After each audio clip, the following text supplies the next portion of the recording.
Tuhan Yesus menjawab dengan cepat permintaan sang perwira atau permohonan perwira Romawi ketika dia memohon kepada Tuhan untuk menyembuhkan eh, hambanya yang sakit, lumpuh, dan menderita. Tuhan Yesus berkata, dia akan datang dan menyembuhkan hamba dari perwira. Dan seperti yang sudah kita pernah diskusikan, bagaimana sikap si perwira atau bagaimana yang kita baca di dalam Matius pasal 8 ayat 5 sampai 13, bagaimana sang perwira merasa tidak layak untuk menyusahkan Tuhan, harus datang ke rumahnya. Tidak, sang perwira tidak menggunakan kesempatan ketika Tuhan Yesus bilang, aku akan datang ke rumahmu untuk menyembuhkan hambamu. Sang perwira tidak menggunakan kesempatan itu untuk menunjukkan kepada orang-orang di sekitar dia bahwa Tuhan datang ke rumahnya, bahwa Tuhan berkunjung ke rumahnya. Karena dia memohon kepada Tuhan, karena dia datang pada Tuhan, maka Tuhan datang kepada rumahnya untuk menyembuhkan hambanya. Sebenarnya sesuatu yang wajar saja terjadi harusnya. Ketika dia datang pada Tuhan dan Tuhan menyembuhkan hambanya, Tuhannya datang ke rumahnya untuk menyembuhkan, bertemu dengan hambanya yang sakit. Tidak hanya bertemu dengan dia yang meminta. Bukankah itu adalah kesempatan baginya untuk menunjukkan?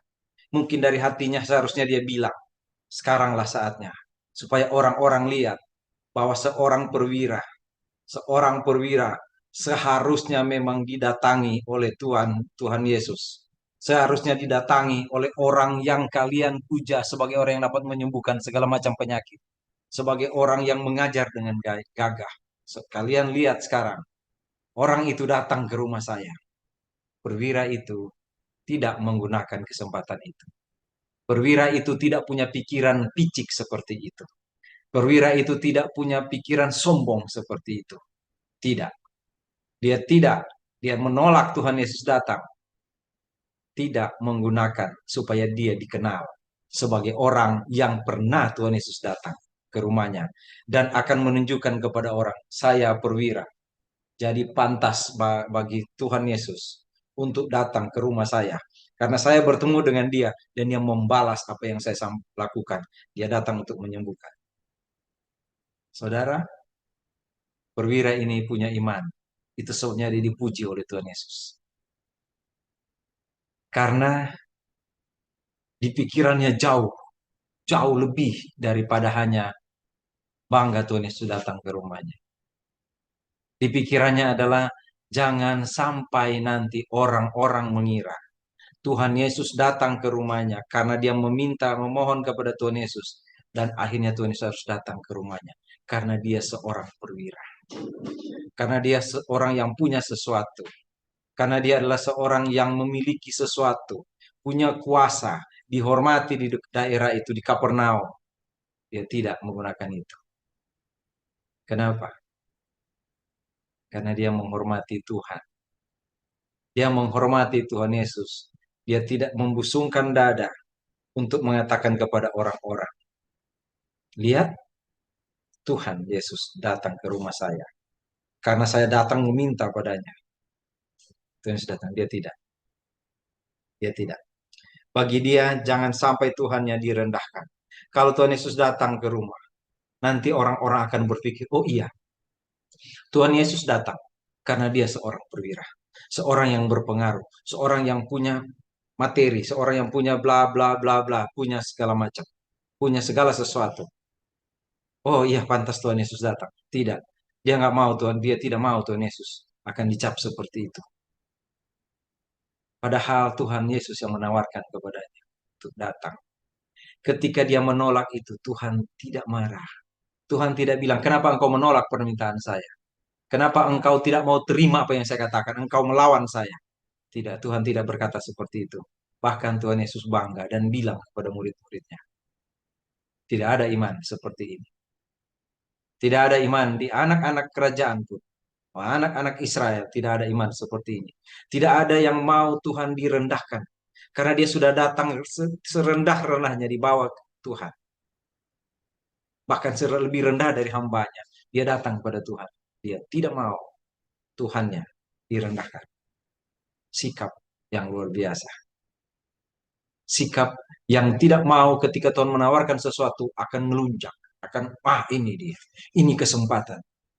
Dia tidak gunakan itu. Mungkin kita tidak sempat berpikir itu. Tetapi saya pikir dia berpikir bahwa kalau nanti Tuhan datang, Tuhan akan direndahkan. Akan dianggap, oh iya, cuman karena orang ini. Minta maka dia datang. Sekalipun memang tidak seperti itu. Tetapi Tuhan memuji iman. Memuji imannya. Tuhan, katakan saja. Engkau dapat melakukan dari sini sekarang. Jangan engkau nanti dianggap datang karena seorang perwira. Tapi engkau katakan dari sini sekarang. Karena engkau mampu melakukan itu. Supaya orang-orang tahu. Bahkan kita sampai saat ini dan sampai nanti. Tahu. Tuhan Yesus dapat menyembuhkan seorang yang sakit lumpuh di rumah. Dari tempat dia berdiri. Tuhan melakukan itu. Dan sang perwira terlibat di dalam situ. Di dalam situasi itu. Sang perwira ada di situ.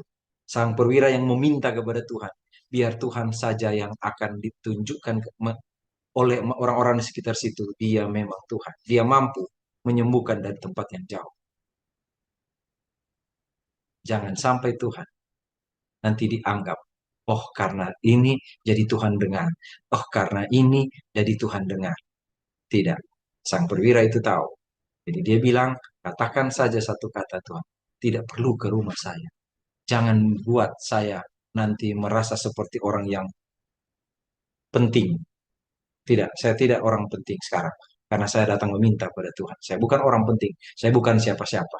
Maka jangan sampai Tuhan nanti dianggap berbeda dari apa yang saya pikirkan. Tuhan tetap Tuhan dan dapat melakukan apapun yang Tuhan mau. Kita mesti belajar dari situ. Kita mesti belajar. Jangan sampai menurunkan Tuhan dari tempatnya yang sebenarnya. Mulia, harus dipuji, harus dihormati. Tuhan adalah Tuhan.